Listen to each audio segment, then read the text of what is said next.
সংগ্রাম চলছে চলবে। বন্ধু ঘটিয়ে ফেলো, পেন খাতা হাতে ধরো, এই দাবিতে আইএসএফের সংগ্রাম চলছে চলবে। পরিবর্তনের পরিহাস, বাবার কোলে ছেলের লাশ, এই তৃণমূল আর নয়, নয়। নয়, নয়। আরে শওকত মোল্লা আমাদের দিল্লির পথ ধরিয়েছিল না? ভোট চাইতে আসবে যখন আমরা কি বলবো? দিল্লি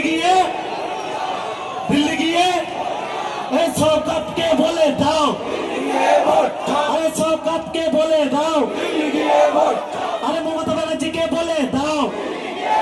যাই হোক, আমরা সময় অতিবাহিত করব না। আমাদের মধ্যে উপস্থিত হয়েছেন বামপন্থ সমর্থিত ইন্ডিয়ান সেকুলার ফ্রন্টের মনোনীত প্রার্থী পীরজাদা নওশাদ সিদ্দিকী মহাশয়কে আমরা এখন